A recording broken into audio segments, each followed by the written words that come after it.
On this episode of Sodukos Spotlights, we're going to take a look at this great little pirate game called King of Seas. The way it works is it's pretty much an open world. This is the map. Um, there's towns scattered about like this one here, and you can pop into the towns. You can get different ships with different stats. You can buy different pieces of your ship. It does customize the look. These ones down here are actually abilities, which we'll get into in just a moment when we get out there. You do have a stash where you can bank all your stuff. There is a whole trade system to the game.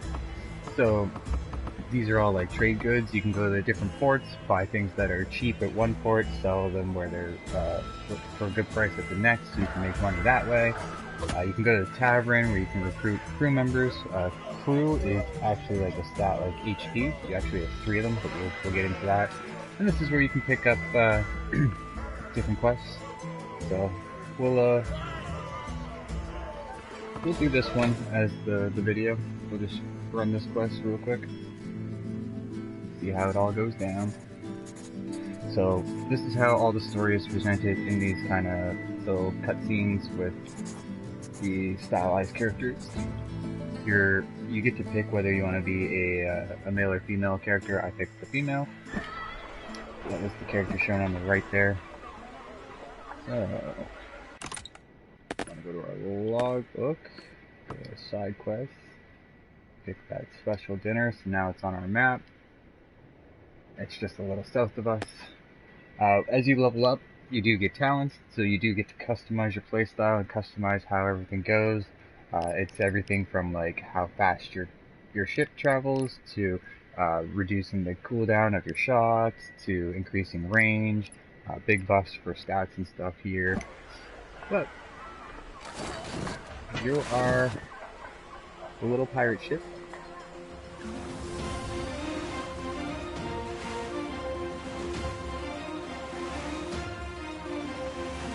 If any of you have played Galaxy, this controls a lot like Galaxy. The game honestly reminded me the most of Galaxy, and I feel like it's almost like a pirate version instead of the space version. But instead of doing missions like you would in Galaxy where everything's kind of self-contained, this is just the one big open world that is dynamic and reacts to what you do and how you do things. So I know I'm supposed to go south, but I just wanted to travel a little, show you a little bit here. You can pick things up off the shore. So that's some candies and some rum, that's just some trade goods. But doing things like that, like grabbing the items, blowing up explosive barrels that are floating in the water, those all give you XP to help you rank up faster. This is going to be more loot. Once you get a little further into the game, you actually get a fishing rod, and there's a special spot, a restaurant, that'll actually pay you for fish. So you can go and you can fish, catch the fish, go sell them at the restaurant for even more money, so you can be a fisherman. But we're gonna go do the quest.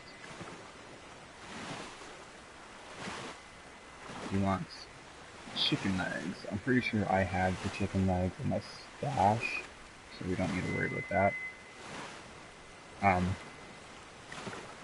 The way that combat there, actually, let's go sink that trader ship.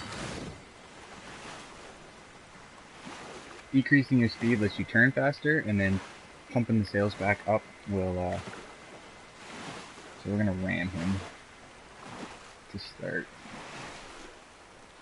Oh.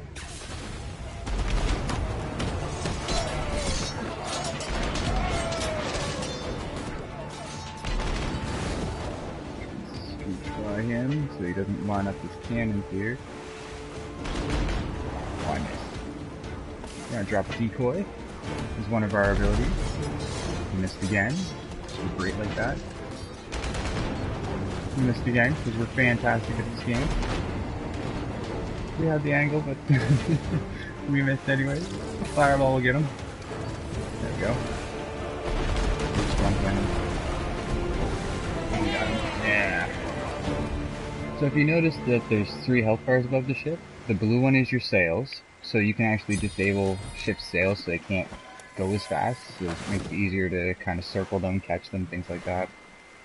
The middle one is your actual hull, so if that gets broken, then you're done, you're dead. And the last one is your crew. I think the crew one, I'm not certain on this part, but I'm pretty sure the crew one affects your cooldowns. So like how long it takes for after you shoot the cooldown for the cannon to be able to fire again.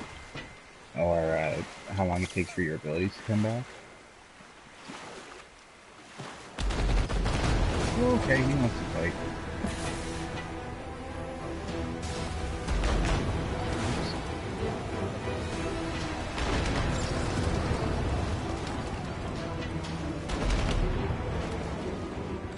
So, the ships with the blue, because there's different factions, okay? So the ships with the blue are considered the Navy, the Royal Navy, and they're kind of the bad guys or your opposition in this. Yeah, the bad guys, yeah. Okay. Green ones are neutral. They're like civilians. They'll be like traders and I think they're merchant ships actually is what they are. They're their own faction. They don't really ally with you, but they're also not hostile by default. If you piss them off, then they will attack you and their settlements will shoot at you and everything, but by default they're not trying to kill you. The Navy is. Hitting that barrel will give me some XP.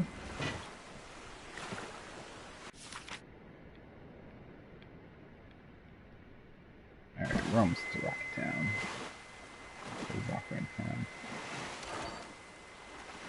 So if I was to attack a trader ship close to town, then those cannons up there would actually fire on me, and I wouldn't be able to come in here and dock.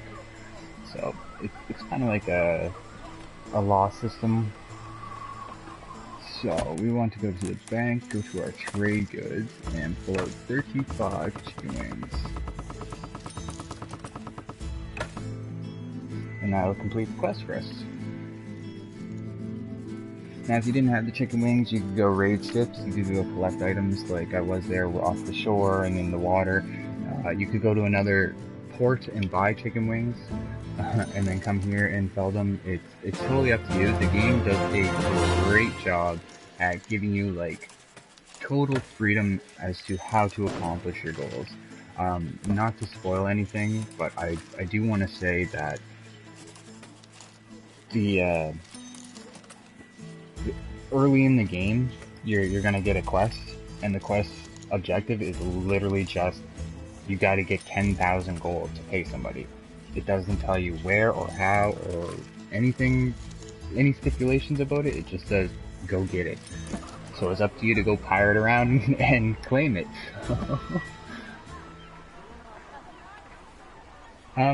But that's the game in a nutshell. If you play on higher difficulties, I think it starts at hard and above. There's hard, master difficulty, I think it is, and then King of Seas. King of Seas is roguelike, where you only get one life, so if you die, you're dead. But the other two, if you die, you lose the abilities that you have on your ship, so like the diversion that I dropped there and the fireball that I've been shooting around. I would actually lose those in almost like a Dark Souls way, where it would leave a chest floating wherever I died, and I have a small amount of time, it's only a couple minutes, to get back there and to reclaim my items. Otherwise they're lost. Also, if you remember at the beginning where there's the different kinds of ships, if the ship gets sunk, then on the higher difficulties you actually have to re-buy the ship, so it's like thousands and thousands of gold. I personally have found that way more enjoyable than if I didn't lose it, because it gives a lot of consequence and weight to death, which makes fighting more intense. Like it gives it more weight. Oh, patrol ship. We'll run up on him. Fireball.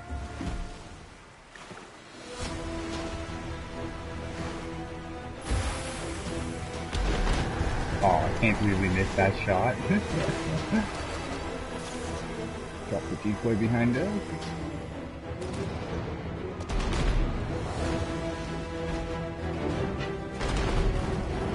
Yep.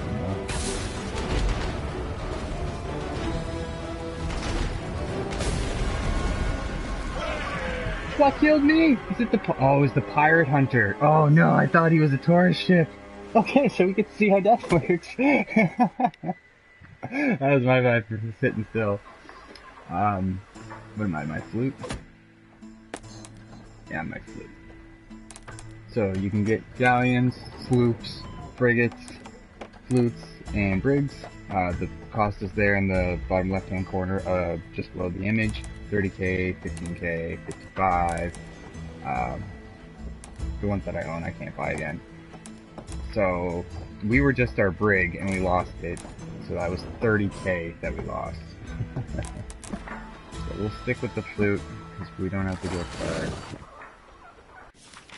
So that skull there is where we died. So that's where we're gonna head. So as you can see, I have different abilities loaded. I still have the fireball on this one, but I have like these nets, which will slow down enemies. They drive through them. And I have this fireworks, which goes off in a big radius, but anything in that radius is actually going to take damage to the crew. So different abilities like will affect different stats. Like you'll have ones that'll just damage sails, just damage hull, etc., etc. And then yeah, it's kind of up to you. So that sunken ship in the top left that we're just passing there, I'm not going for it because I want to get my loot back. But you can actually go collect all the. You can go farm that, I guess would be the best way to put it. And it'll give you some rarer loot. It has a chance of having cannons and ship parts and stuff like that. This white chest is going to be the skull. It doesn't give me my ship back. My ship is gone. I would have to spend the 30k to get it back. But it will give me back the abilities and all that stuff. Oh, and any items that I had equipped. So the cannons and the quarterdeck, the sails and figurehead, the hull. Plunder ships are pirates. They're actually your faction. They'll help you, and they'll attack other factions. They'll pretty much attack anybody that's not a pirate. Don't do it, bro.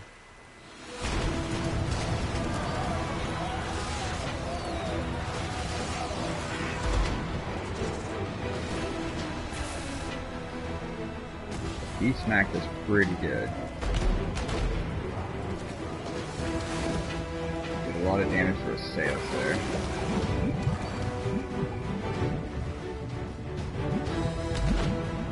Oh, a little bit.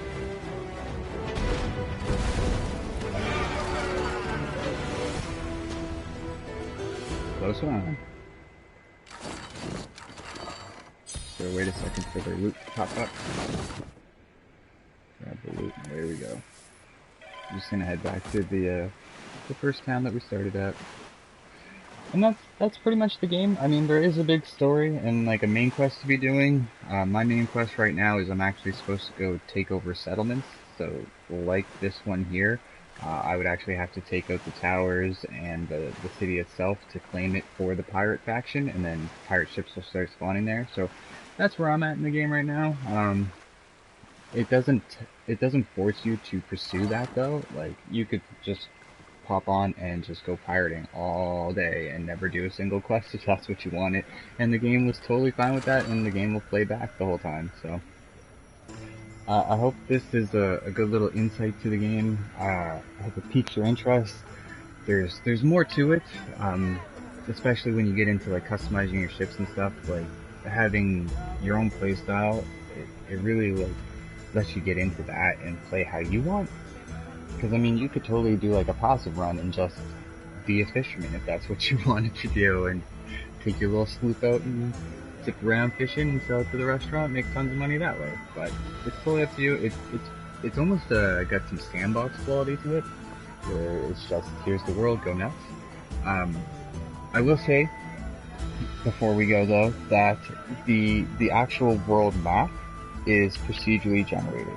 So every time you start a new game, the world will be different. It's not like it's going to have the same islands and the same towns and the same spots. So that's kind of nice, because it kind of means you can just keep playing forever if you like the game, keep starting over, keep going again and again. And that also makes the Master of Seas difficulty, or King of Seas, sorry, King of Seas difficulty, the highest one where you have permadeath. It makes that really worth it because every time you play it, the run will be different. So I hope this opens your eyes to what the game's all about, how it kind of looks and plays. I highly recommend it. It is a lot of fun. I find it pretty relaxing in the majority of the time. The fights can get pretty intense because multiple ships get involved. It gets kind of crazy. But once you get the hang of opening and closing the sails and firing the cannons on the correct side, then it's really fun. So if you like the video, slap that like button. If you want to help the channel out, the best thing to do is to share the video. The word of mouth is what helps grow us the most right now. And if you want to, not miss the next video and such, turn on the notifications. My videos are actually recorded live, so if you wanted to see a video before it actually goes up on the website, or up on YouTube, then turn on notifications and then you'll be able to pop in and watch it go live. And it may be a week or so before the video actually goes up. But yeah, that's gonna do it for today. I will catch you next time, guys. Thanks for watching.